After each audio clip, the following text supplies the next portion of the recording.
Hello my lovely viewers, আসসালামু আলাইকুম। Welcome back to my channel Shamima Akter. Shamima's cookbook থেকে নতুন আরও একটি রেসিপি দেখার আমন্ত্রণ জানাচ্ছি।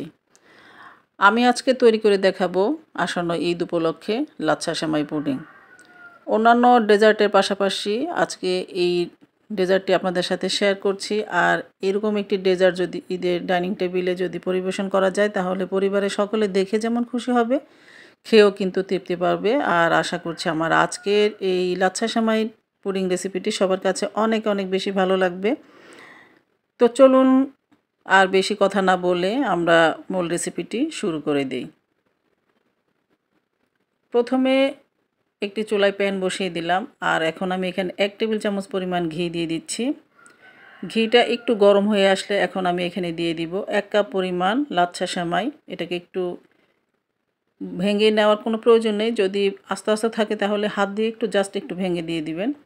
তারপর আমি একটু এটাকে ভেজে নিব। এই ঘির সাথে সেমাইটা ভালো করে একটু ভেজে নিয়ে নিতে হবে।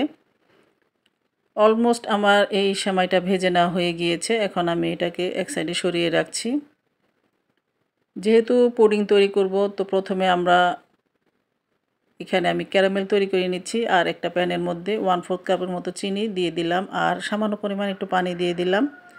এরপর আমি এটাকে চুলাতে বসিয়ে দিলাম। আর এই যে দেখতেই পাচ্ছেন, এটা কিন্তু অলমোস্ট কিছুক্ষণ পর এরকম ক্যারামেলাইজড হয়ে যাবে। আর এর চেয়ে বেশি কিন্তু ক্যারামেল করা যাবে না, তা না হলে খেতে কিন্তু তেতো লাগবে। আমি যে মোল্ডে পুডিংটা জমাবো সেই মোল্ডের এই ক্যারামেলটা ঢেলে দিলাম। আপনারা যে কোনো ধরনের মোল্ড এখানে নিয়ে নিতে পারেন, কোনো সমস্যা নেই। তারপর চারপাশে একটু স্প্রেড করে দিলাম, মানে নিচের সাইডে। এরপর এই গরম গরম থাকা অবস্থায় আমি এখানে আগে যে ভেজে রেখেছিলাম সেমাইটা, সেখান থেকে কিছু সেমাই আমি এভাবে নিচে একটু বিছিয়ে দিব। আর এটা কিন্তু গরম থাকা অবস্থায় করতে হবে, তা না হলে কিন্তু এটা মানে নিচে ভালো মতো লেগে যাবে না।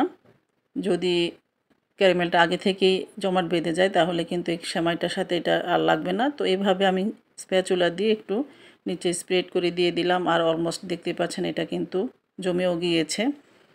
তো এটা করে আমরা একপাশে এটাকে সরিয়ে রাখছি।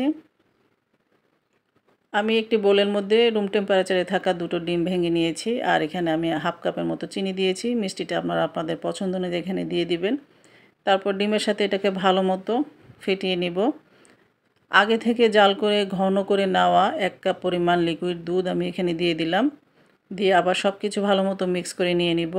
আপনারা যদি আরও বড় সাইজের পুডিং তৈরি করতে চান, তাহলে কিন্তু সব কিছু ইনগ্রিডিয়েন্টস বাড়িয়ে নিয়ে নিতে হবে।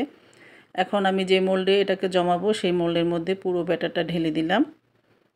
আর উপর থেকে কিছু ভেজে নেওয়া সেই লাচ্ছা সেমাই আমি কিছু দিয়ে দিলাম। আর আমি এরকম একটি পাত্রের মধ্যে এটাকে আজকে ভাপিয়ে নিব। চুলাতে বসিয়ে দিলাম, আর এরকম একটা স্ট্যান্ড দিয়ে হাঁড়ির মধ্যে পরিমাণ মতো পানি দিয়ে এখন আমি সেই মোলটাকে বসিয়ে দিলাম। আর এই মোলের সাথে যে ঢাকনাটা ছিল সেটাকে আমি দিয়ে দিলাম।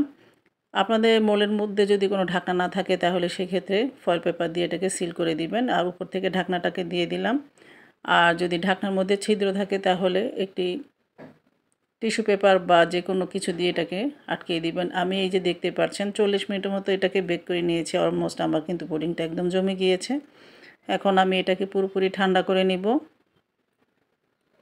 এখন পুডিংটাকে আমি মোল্ড আউট করে নিব। প্রথমে আমি একটি নাইফের সাহায্যে চারপাশ থেকে এইভাবে ছাড়িয়ে নিচ্ছি।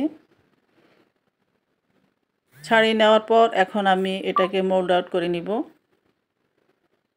আমি যে পাত্রে এটাকে ঢেলে নিব, সেই পাত্রের মধ্যে এটাকে মোল্ড আউট করে নিয়েছি। আর মাশাআল্লাহ, দেখতেই পাচ্ছেন পুডিংটা কত সুন্দরভাবে জমে গিয়েছে, আর দেখতে কতটা লোভনীয় লাগছে।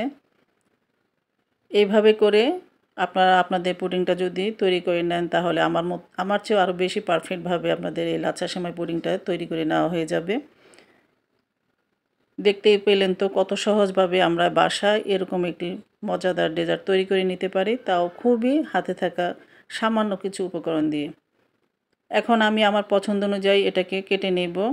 ব্যাস, তৈরি করে নেওয়া হয়ে গেল আমার ঈদ স্পেশাল লাচ্ছা সেমাই পুডিং। আশা করছি আমার আজকের এই রেসিপিটি সবার কাছে অনেক বেশি ভালো লেগেছে। ভালো লাগলে লাইক, কমেন্ট, শেয়ার করার অনুরোধ রইল। যারা আমার চ্যানেলটিকে এখনও সাবস্ক্রাইব করেনি, তারা প্লিজ আমার চ্যানেলটিকে সাবস্ক্রাইব করে দিবেন। পাশে থাকা বেল বাটনটি অন করে দিবেন পরবর্তী ভিডিও নোটিফিকেশন পাওয়ার জন্য। আজ এই পর্যন্তই। সবাই ভালো থাকবেন, সুস্থ থাকবেন। ফিরে আসবো নতুন কোনো রেসিপি নিয়ে। সেই পর্যন্ত আল্লাহ হাফেজ। আসসালামু আলাইকুম।